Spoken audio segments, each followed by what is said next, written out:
We are live. Hey, good afternoon. This is the House Environment and Energy Committee, and we are back on Thursday, March 16th. We are going to review language that is going into the House Commerce and Economic Development Bill. That's Brownfield's language. We are reviewing this to ensure this is what our committee intended prior to sending our clarified budget letter to the House Appropriations Committee. Michael has been very patient working with us as we try and explain what we intended. So do you want to share that, Michael, or should we just look at it? It's just I know Kate put it up on the web. Okay. I've been having problems sharing over the past couple of days. Okay, so we'll just look at it.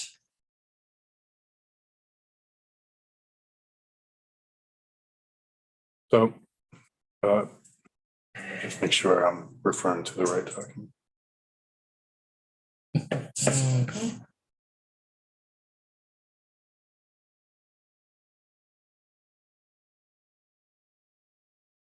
So the language should have a draft request 23 draft 3.1 at the top with the date stamp of March 16, 2023 and a timestamp 12/43. And the first section is session law. In the governor's recommended budget, there is just a line item that says $10 million is appropriated for brownfields redevelopment. And as you did with the Budget Adjustment Act, you wanted to put some sideboards on that or guidance on how it's going to be used, including notwithstanding any potential grant limitations that may be on it. So with that said, I want to go to the second section. Okay. Bottom of page 1, there's a section that says begins section 32, because that's generally in the economic development bill where these sections are going to go. This is amending 6654. It's a statute and brownfield statute regarding how grants are made. And in subsection E, there is a current provision that says a grant may not exceed $500,000 for remediation of a site. And so what you're doing here, or 200,000, and what you're doing is you're going to raise that cap to 500,000. Going forward, this is a permanent change in statute that the cap per site per grant is $500,000. Now going back up to section 1, this is session law that provides those guide boards around the $10 million that was in the governor's recommended budget.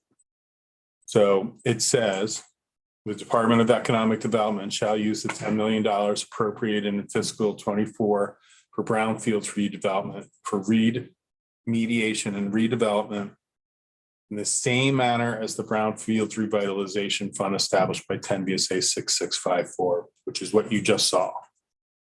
Notwithstanding the grant limitation in 6654, that 500,000 per site per grant, projects supported by this appropriation shall be in the form of grants that may exceed $500,000 per site. And the Agency of Commerce and Community Development shall award the amount of $1,023,000. That's a question. Should that be 23 or should that be 24? It's probably going to be 24. And 24 to regional planning commissions for the purposes of brownfields assessment and awarding funds under the section, the secretary in consultation with BAPTA shall select one regional planning commission to administer the funds to ensure statewide availability. The selected RPC shall subgrant to RPCs with brownfield programs not more than 10% of the funds being used for administrative purposes. Okay. And then to make sure that they work together, section 31 and 32, you have an effective date that they both go into effect on passage. Yes. They go into effect at the same time. So because you're notwithstanding in section 31, the $500,000 cap that you are changing in section 32. If, for instance, you made section 1 go into effect before section 2, $200,000. right, it would be 200,000. Exactly. So this is, you have to sync them up. So to, I believe, achieve your intent. A, going to 500,000, and then B, allowing that 10 million to go over 500,000. Thank you very much. I think that does say what we wanted it to say. So our budget letter will be saying, yes, I have just emailed an updated version with his language incorporated to Yep. the full house BE, including Michael O'Grady, if we wanted to make sure that that was correct. yes. So we do have a change that we need to make in it. I did 2024. I did that. 2024. Okay. And then my question was going to be, we have 3 sections in this amendment. Should we include the effective date or support for the effective date? Or is that going to complicate matters? Is that likely to get? No, I think if you just include the effective date, it's pretty clear why you're synced up. Okay, great. So Kate, did you send that to Kate also? Yes. And much council. Kate, can you post that letter? Yes, yeah, I can do that.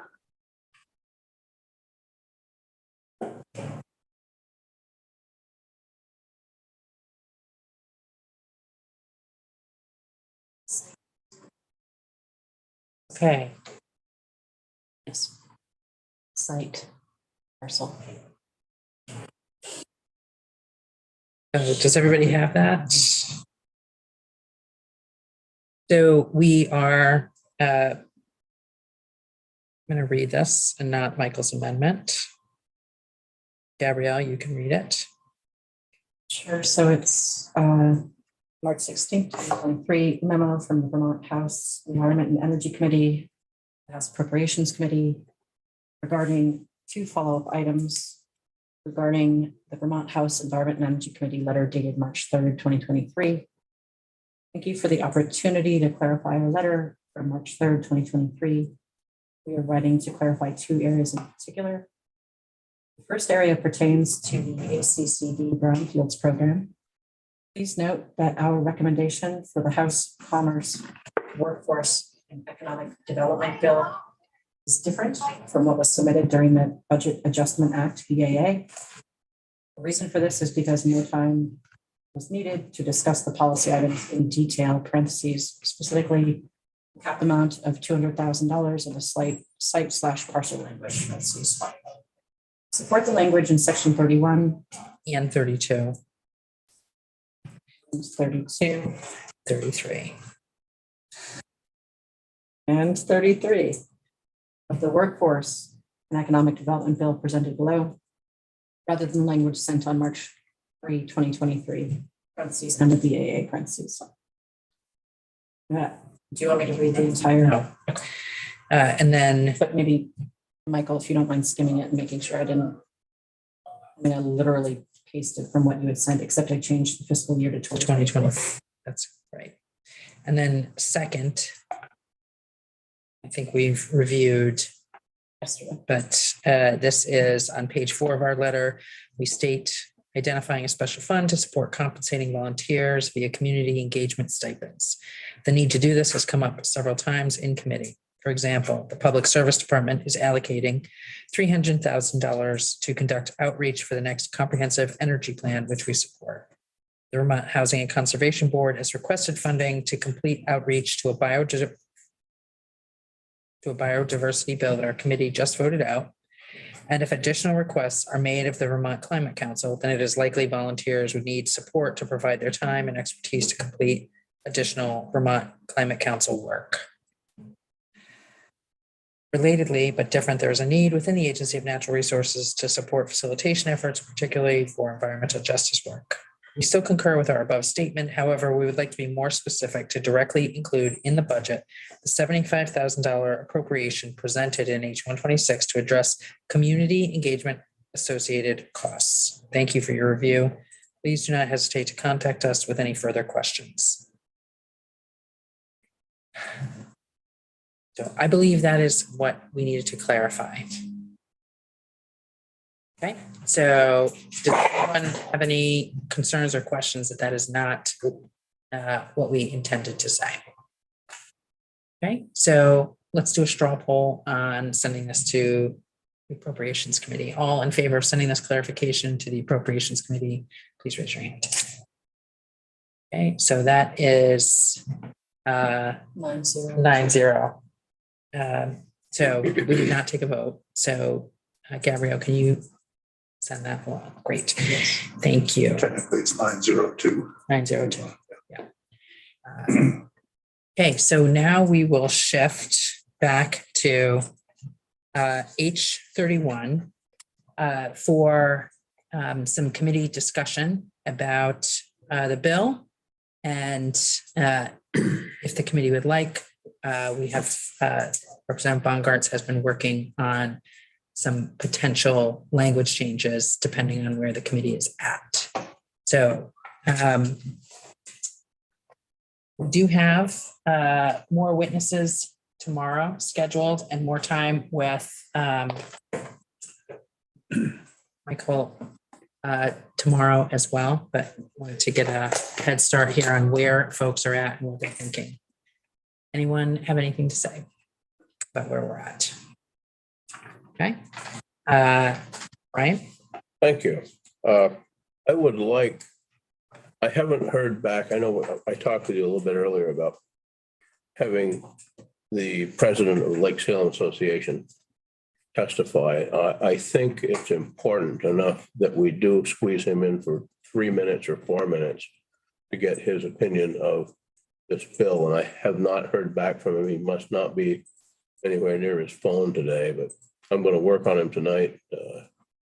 He's one of my constituents and the lake is in my area. So I would like to squeeze him in somehow. Okay, so we only have the 30 minutes tomorrow, I think. Well, okay. I can tell him he'll only have 3 minutes or 4 minutes. Okay. So I think encouraging him to submit some written testimony would be a good idea. I will diligently try to I think find we've taken a lot of testimony. it. Yes, we have. And I think we need to bring that down and we need to decide what we're going to do. So Representative Maybe just Bongartz. to frame to help the discussion, so we're all talking the same language. What after yesterday's testimony, my sense of the room and what I heard was, and it's just my sense, I didn't talk to everybody, but it's that everybody, I'll say everybody, a lot of you think the study makes sense, given all the testimony we've heard, and some qualms given some of the testimony that we've heard about a blanket moratorium. And so what I did was go to Michael and talked about the possibility of what I have been calling moratorium light, as opposed to what we had before, which would have just said basically no chemicals in lakes during those 2 years, would be to say that the moratorium applies only to new permit applications. So if the lake association or people are working on a lake and they already have a permit, for instance, and the permit runs for 5 years, and you're in the middle of that, they can continue doing what they are doing, and they can ask for authorization to put in pesticides in the 4th year or whatever, and that this would not affect that. And just to be, and as Michael and I talked about it, we also, just for total clarity's sake, added language that says that a renewal at the end of the 5 years would also be accepted during this moratorium. So that this is where the moratorium would adhere only to an application that hasn't been filed after January 1 of 23. So any of the lake associations that we heard from with active management going on now, the bill wouldn't affect them. We still would have the study and take the testimony, and we've heard all the issues that I think that need to be really looked at carefully. But so Michael did the walkthrough of the revised version, but it's, just to frame it, I'm calling it moratorium light. And so we have Yeah. language that Representative Baumgartz has been working with Michael O'Grady to draft, which is posted on our page for the committee to consider. Representative Pat. First of all, thank you. I was one of the person that expressed some qualms about the moratorium. And I want to think this through a bit more, but I just want to clarify what you just said, so that if the Lake Association currently is approved, and they're approved through a certain date and they ask for an extension, that would not be limited. They would be able to continue to ask for an extension. Extension would have to be approved, obviously, but Technically, it's a renewal. You okay. have to get a new permit at the end of the 5 Thank years. you. They would be able to do that. Representative Clifford. Thank you, Madam Chair. So what if a association is in the process of a permit? What if there's something already in the works and the decision hadn't been made yet? How will that affect? I believe it adheres to application dates. It's about the issuance. The moratorium is shall not issue a new Okay. nuisance control permit after January 1, 2023. So if they're in the process and this passes, they don't have a permit when this passes, moratorium will apply to them. If may I continue? Sure. First of all, just yesterday, I was not here for the morning session, but I did tune in and watch it on YouTube. I watched the morning, and I did hear all the testimony. Between yesterday and today, the way I observed it was, this is pretty much isolated to one group against another. That's what I looked at, and that's what I saw.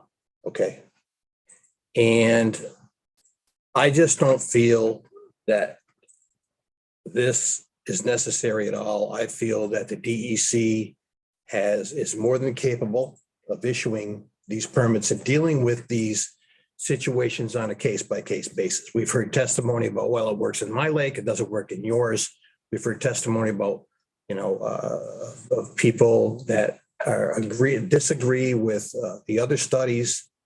But I don't think, again, it's just me, I don't think it's up to us to micromanage how the DEC do their job. So at this point, I do want to hear the rest of the testimony tomorrow, but at this point, I can't support this, even with the new language. That's just where I'm doing. Others have thoughts? Yes, Yeah, Representative Sakowicz. from what I was hearing from the testimony, it seemed like the really big problems are more about public notice, process, how things are actually put through the application process, and the report that would be generated from this bill doesn't seem like, I guess I said this the last time too, I don't see how the report is going to address any of those concerns, which seem to be the ones which, at least of what I was hearing, were the more paramount concerns.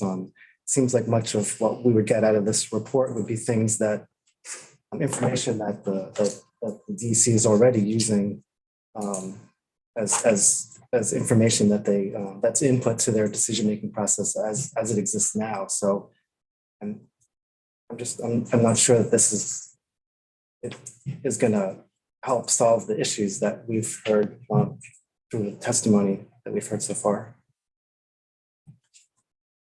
Others, Representative Tory.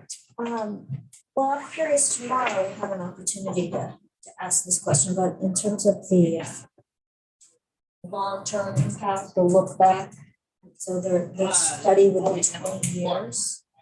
I just would like to hear from someone in the department, maybe the Department of Health as well, just as far as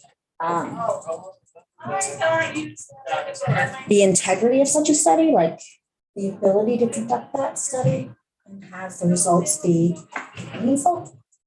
given the complexity of these lake systems. I'm just scientifically wondering about that, and I would like to hear from the people, scientists on the ground who do this in our state, about that type of study and what they think about it. There's Representative Smith. I need to get more clarity from the people that I represent in Derby as to what they want to do with Lake Salem. Maybe they're all for pulling them by hand, but I think they're requesting more than that. And if they've already submitted some requests, that could have a lot to do with what my opinion is. But I'm kind of siding with Representative Clifford on it right now. And like I said, until I can talk to these folks from Derby. Representative Stebbins. Thanks, Madam Chair. My community is actually saying, please vote yes in support of the bill. I like directionally where this bill is going. I do agree that there is definitely a particular community that is struggling right now with this, and not to set that aside, because that is real and definitely important. I guess I heard John Groveman's testimony to be compelling. These regs, rather the statute is from several years ago.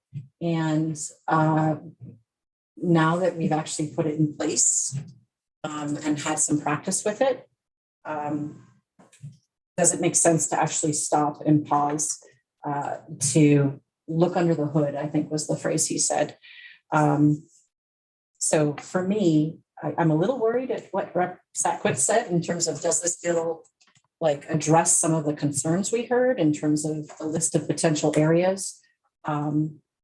So I'd like to make sure that this updated really does look under the hood, both in terms of the statute, but in terms of what we're directing for the regs, but also the process. But I do like the direction of this. I also, we've heard a lot about all the stuff in us. And I think we have a lot of different chemicals in us. I don't think we're ever going to know the impact of everything. But I think it's worthwhile to take a moment and look, statutorily, are we being clear? And if we aren't, I mean, that's our job, is our statute being clear? And is it directing what we think is supposed to be happening? And what I'm seeing is a whole lot of confusion. So maybe the statute isn't clear. And I'm grateful that we've heard testimony that says, the current person overseeing these regs is like bringing in Department of Health, bringing in Fish and Wildlife, but that's because someone chooses to do so. And I think the statute should be clear. Okay. So long-winded. I support the direction. I'd like to make sure Rep. Sackwitz's questions are addressed. And I do think it would be good to make sure that the statute is clear. Okay, everyone is aware of the amount of runway that we have left, I'm sure. Representative Clifford. Thank you, Madam Chair. I do agree with Representative Stebbins on this as far as the statute goes. Because I do remember the testimony of John at the NRC yesterday. Yes. I think his testimony had a lot to do with, with the statute. Okay, just take a step back and look at it. So I would be in favor of, if that's the case, of taking that, how that statute is, how it actually affects everything going. But I do agree with that. Representative Smith. One more thing I'd like to add. At the risk of losing my next election, I fully support agriculture in this state. Fully, totally, farmers, 100% behind them. What's worse, liquid manure being spread around a lake and on a frozen ground and having it run in when it rains, or putting a chemical that some scientists say is good and some say is bad in a lake, which is worse. But we have no control over the agriculture part of it. I don't know. Maybe we're not looking at the right problem. Stole one of my notes, didn't you? No, I read them when you were looking. No, I didn't. Representative Morris? Thank you, Madam Chair. I likewise, we put a moratorium light or moratorium on the process for 2 years, and DEC does the reporting and comes back to us. The DEC is already under fire from some agencies or areas or associations or homeowners. It's not going to do anything to stand up their integrity beyond what may have already be scrutinized. So I'm really struggling with a 2-year moratorium or moratorium light on new permits. And I think it gets down to a trust and accountability. The second note I had was the ag runoffs that go into, we're still having the phosphorus problem, nitrogen on our side of the state that gets into Long Island Sound. I'm not sure what other science is necessary or available that we're not going to, do we stand that up with an appropriation so that we feel confident we have neutral scientists? I think we're missing that. And I agree, what's been said by a few is it's the process that seems to come under a lot of fire for not informing the citizens, not just a lack of that stakeholder communication. And I did hear that DEC is going to be standing up rules or has rules, and that to me would maybe make that process a little more solid if we look at the statute and had them respond to that by issuing the rules that would make that process a little more open, transparent, and still not going, and still, when it gets all done, you're still going to have pros and cons. I don't see anything here that's going to separate or unite that. So I'm really, I having a hard time. I'm sorry that I'm having a hard time supporting this for that reason. That, and you stole one of my points. If I could, I'd like to ask a question of Michael Grady. I believe that I heard, I don't know if you had a chance to listen to any of this, but you may know anyway. I think that there is a rule making process there's a pre-rulemaking process, I believe, that's going on that is focusing on the process and definitions within the statute and getting some clarity around those. Well, the pre-rulemaking process is usually who is involved and notice of it, et cetera, is usually something that the agency controls. There's no statutory requirements for re-rulemaking. There's statutory requirements for rulemaking. So I think we heard there's a group that's getting ready for rulemaking. Yep. So, and that their focus was on definitions. Do you know if rulemaking would include looking at process? They have authority to do that Okay. in their rulemaking grant, so they could. In addition, A&R has over the past, I would say, 8 years, started standardizing their public notice and public input according to a statute. Actually, a Georgian statute. So they could use references to that are not, or they could change really the reference. Because the aquatic nuisance control permits are already listed as underneath one of those default public process statutes. They could change that to be more involved. Mhm. And you can, I mean, you're the ultimate policymaker. You can change the process how you would like it to read. So I think, You also have time. You do have a limited runway for crossover. The miscellaneous environmental subjects bill is likely going to be passed out of Senate Natural tomorrow morning. And that's a DEC bill. This is a DEC program.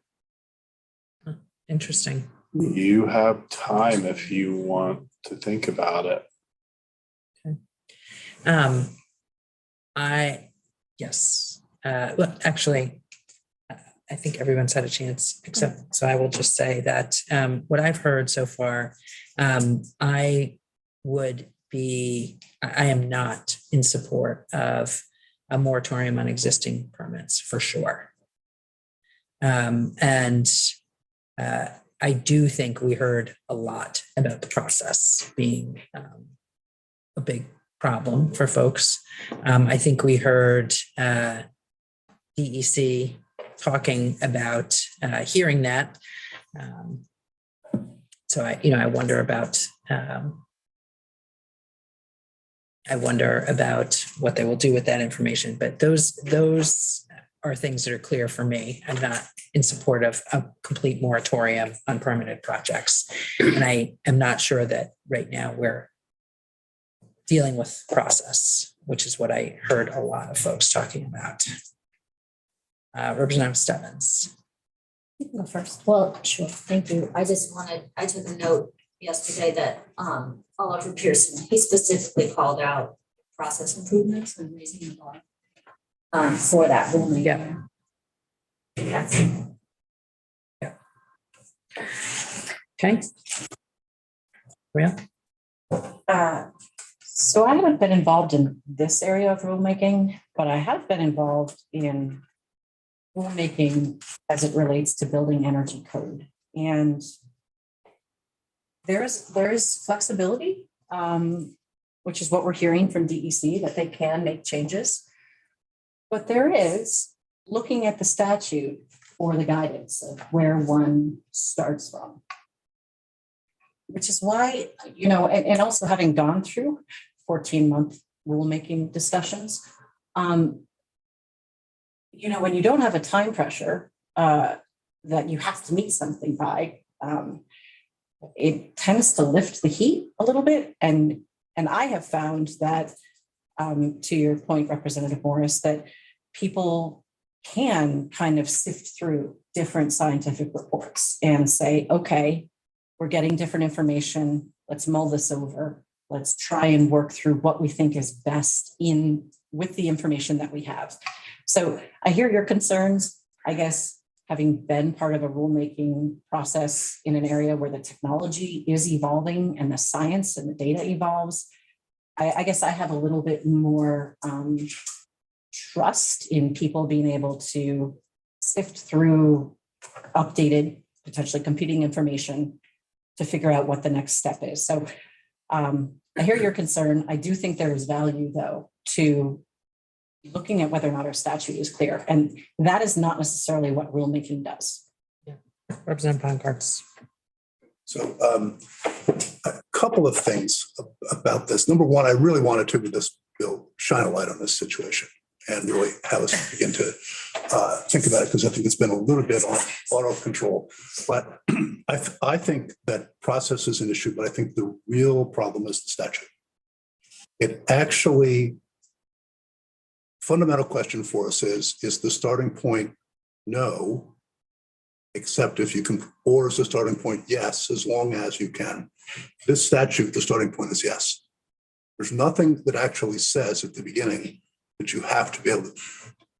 I could put in, if for this part here, this something this size, I could say, I want to use chemicals for this.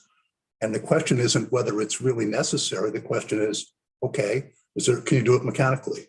The question never comes to, should you do it? Or you get there very indirectly. Should it be done at all? So this is a statute, the way it's written right now, it's almost like the starting point is yes, as long as you can show this. And to get to Representative Sackler's point, and I understand his point, if you do go to number 4, section 4, if continued use is recommended, the criteria or conditions for approval of use, that's the statute.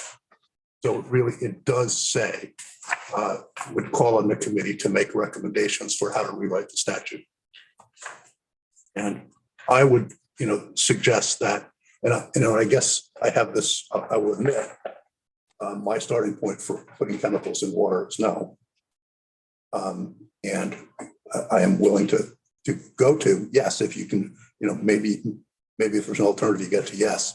But I think the statute starts with as long as. And so I think the statute itself is the problem, that rulemaking can't fix the statute. I think rulemaking can improve the process. That's part of the problem.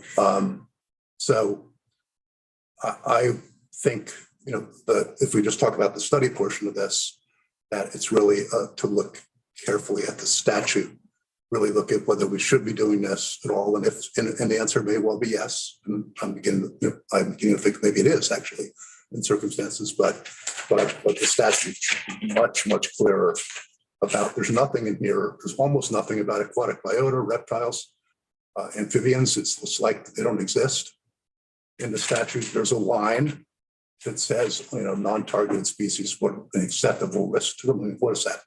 40%, 30%? It's the statutes, I think, is a disaster. It's really, it may be understandable, but there's margins. Their margins are for judgment are huge. They're not targeted. It's not the legislature really saying, what do we really think about this, and how do we work? And so we're leaving it with broad strokes of authority without us actually really taking much of a stand under the current system to regulators. And I think that's a problem. So I have a question, Michael, around time. So with the study committee, so do we have, because there are compensations, there's paying people in here. Do we have to get it? Do we have to meet crossover for that? For crossover, you for subject matter just need to get it out by the end of the day tomorrow. Right. And then the money committees have the next week to get it out of their committees. So my question is around the other bill that is coming from the other body. So are we a little sunk on that? Are you what on that? So if we wait for that so there's money here. Right. That would not be crossover, because we would put it, if we were to wait to put it when that bill comes over here. Not necessarily. I mean, the money is, you add study committees all the time after crossover and compensate people under them. It's just about adjusting the budget at the end to account for that. It's allowable. Okay. So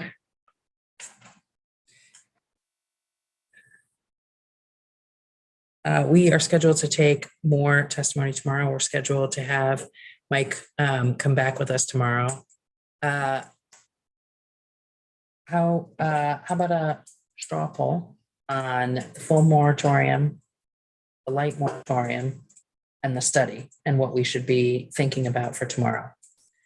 Okay, so all in favor, we're going to take 3 straw polls. So on what we will try and work on tomorrow.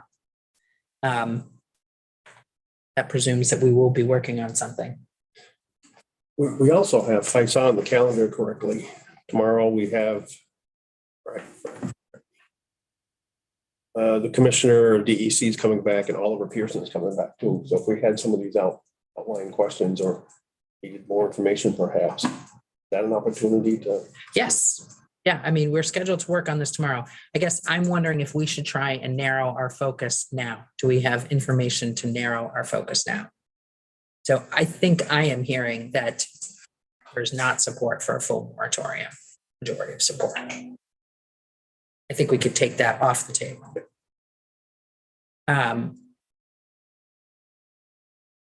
So are folks comfortable with that as a starting place? Representative Tory has asked for the Department of Health to testify about the soundness of the study. Is that, or the value of the information?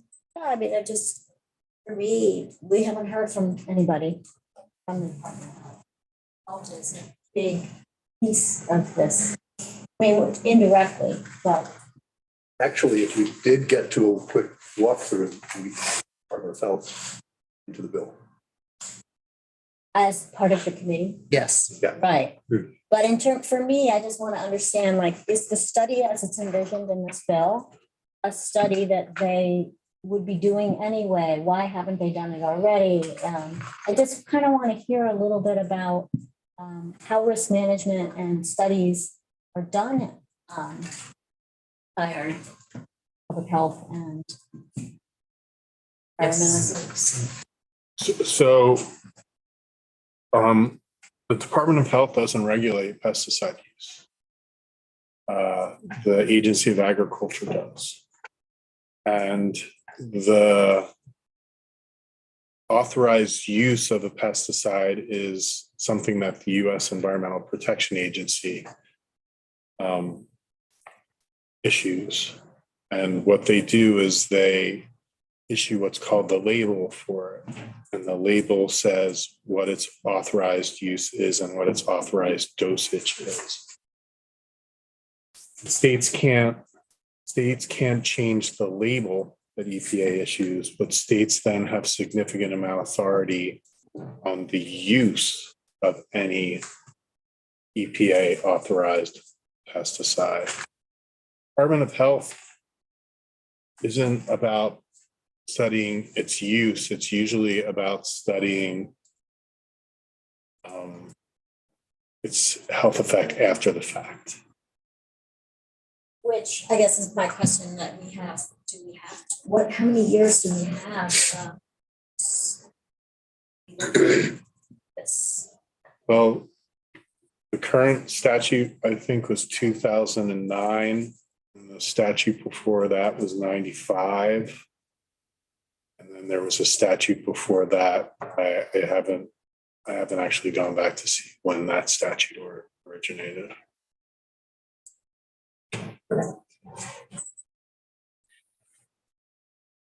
Okay, so then I think we have, can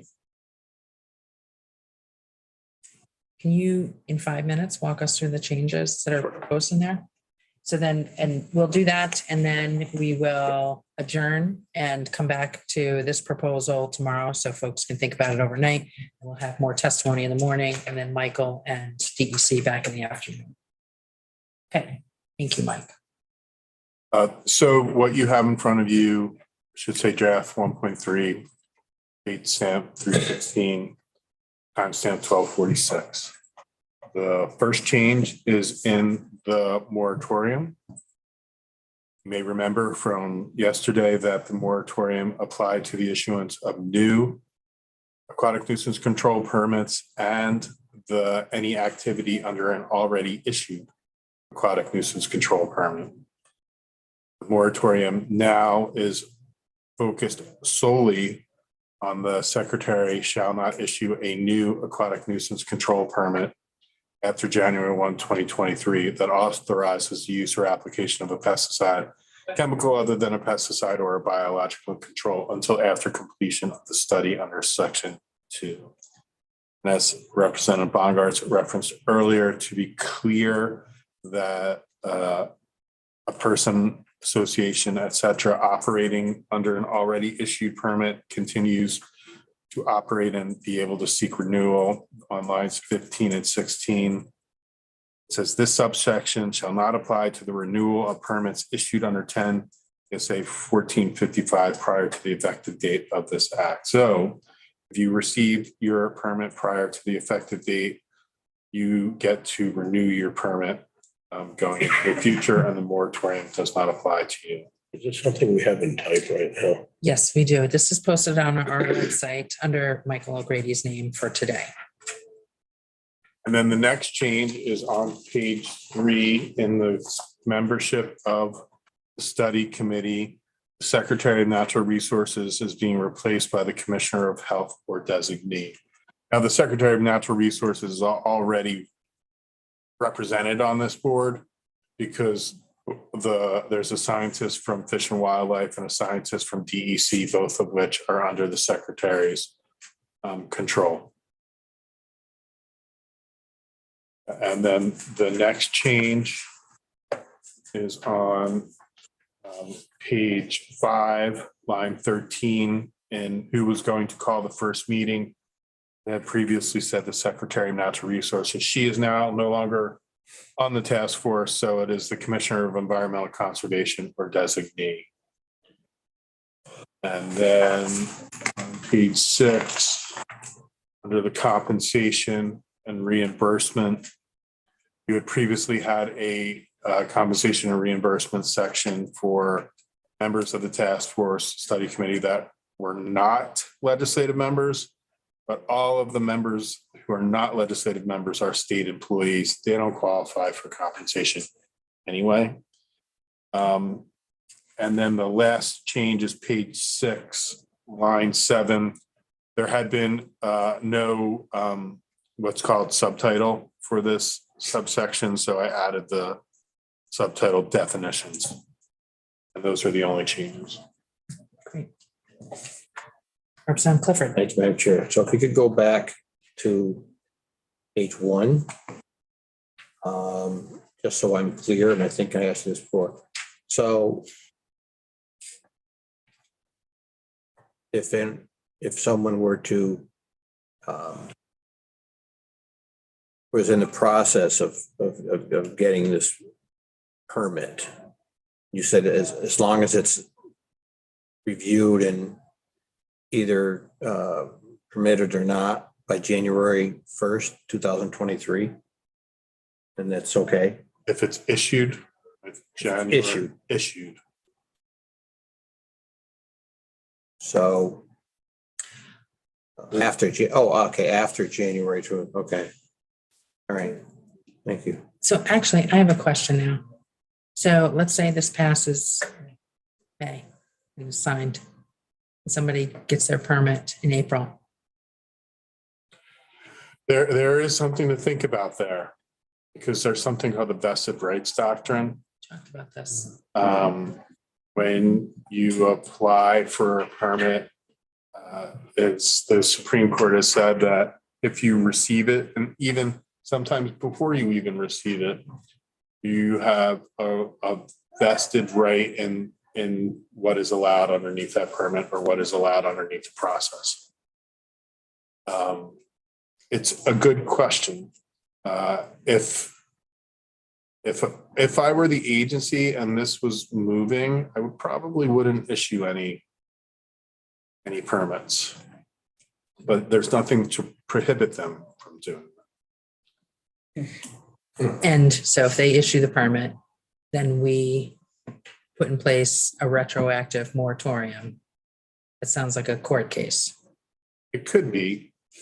The way that this has been addressed previously with this type of dynamic is that Vermont follows what's called the minority rule and vested rights doctrine. And the majority rule, you're subject to a change in the law right up until that permit is issued. So if you apply under the majority rule and the law says you're allowed, but then the day before they issue the permit, the law changes, you're done. You don't get it.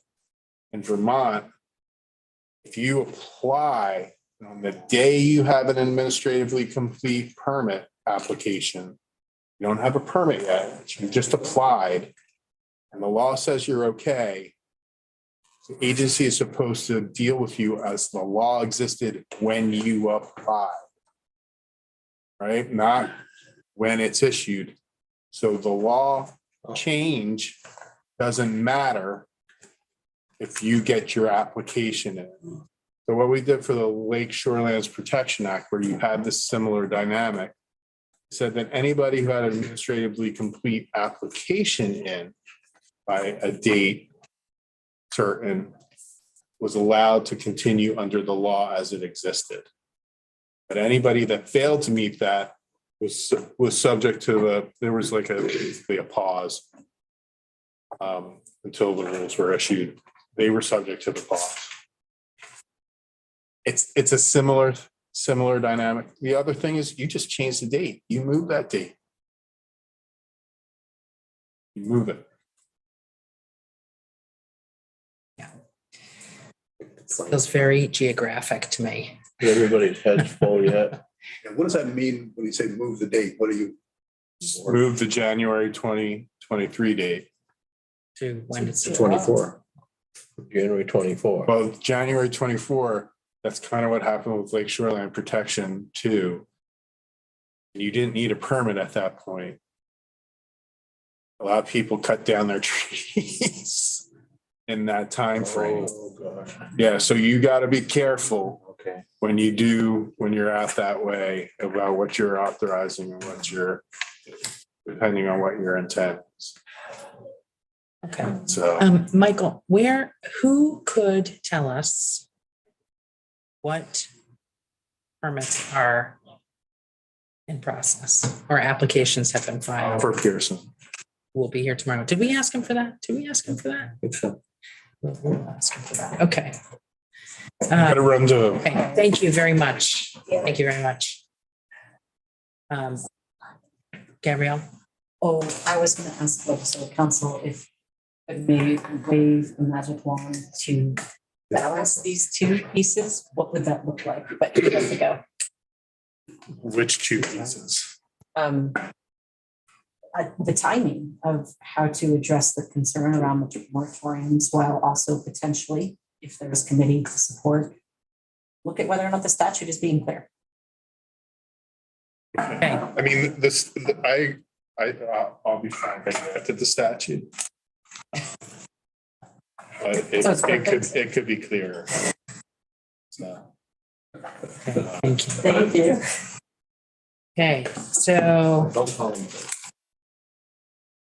What's tomorrow morning, we are going to hear from, Everybody, nope, most everybody. we have a half an hour tomorrow morning, so we are starting right at 9:00. So and we have people that, I expect will be driving in, so we want to give them their 5 minutes.